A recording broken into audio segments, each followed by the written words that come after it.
Welcome to Research Talk. We are in the process of learning writing in phenomenological study. In our previous videos, we talked about different kind of draft writing. We started with heuristic. Then we talked about experiential writing. Then we talked about thematic writing. And finally, we moved to insight building writing. So heuristic writing is obviously about developing wonder, a sense of curiosity among your readers.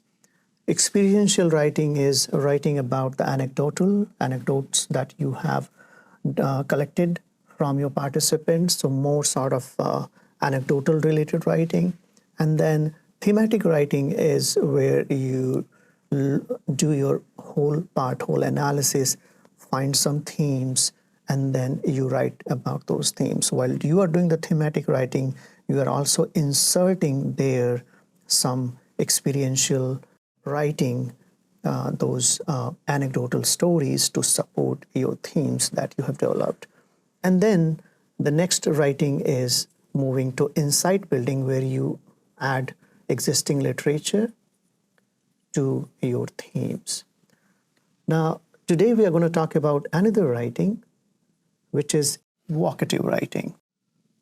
What we do in vocative writing is basically we focus on sensory experiences of our participants, and we use a poetic language to make the text more appealing, to capture the attention of our readers. And also you want to write your text in a way so that it engages your readers. It speaks to your readers. So if you have read some of the phenomenological writing, it really feels like the author is talking to you from those pages. And we do that with the help of evocative writing. So we use some of the tools in literature that authors use to engage with their readers, to speak to their readers. So that is what vocative writing is. Now, when it comes to vocative writing, it is not a separate draft of writing. At all these stages, whether the stage 1, stage 2, stage 3, stage 4, this is done. So vocative writing is a common element of writing that you as a researcher include in all these aspects draft writing that you are doing. So it's not a separate stage of doing this. It is continuous. It is common to all these stages. And basically what is happening here is through vocative writing, you are bringing the phenomenon closer, or I would rather say alive. So you are bringing the phenomenon alive by using evocative language.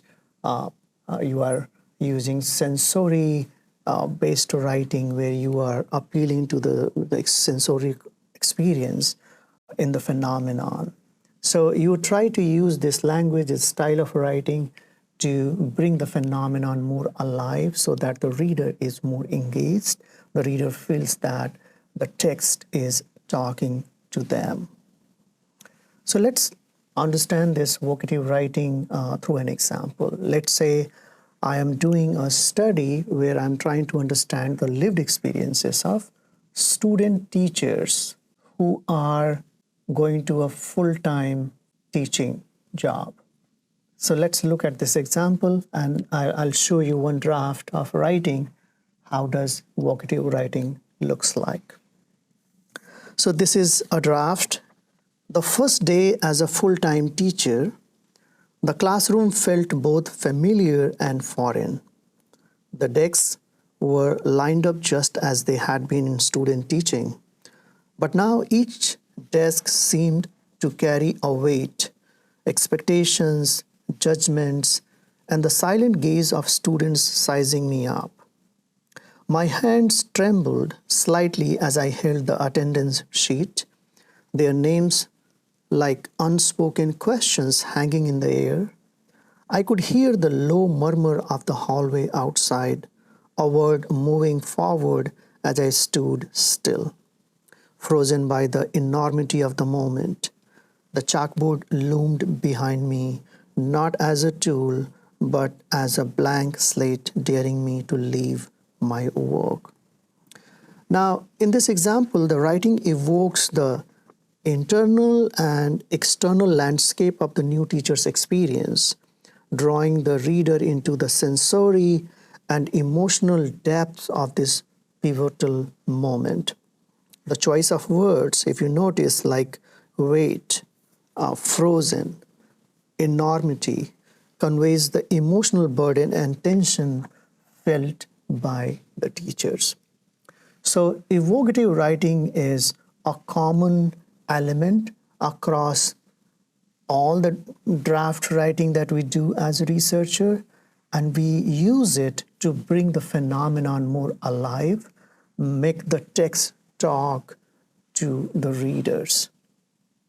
So that's about vocative writing. Again, all these different writings that you do, these are, I would say that it's more about practicing these skills. So as a phenomenological researcher, as you write these drafts, you get better at it. So let's say you are doing heuristic draft writing. So when you write it, first draft, second draft, it gets better.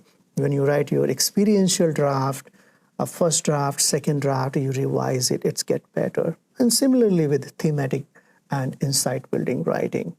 Vocative writing, you use it to make it more powerful and appealing and engaging, more alive for the readers. So that's briefly about vocative writing. So these are the some elements of writing that you can do when you are preparing your text, your phenomenological text, to present or to a manuscript for a journal submission. Thank you very much. I'll see you again in another video talking about some other aspect of phenomenological research design. Thank you.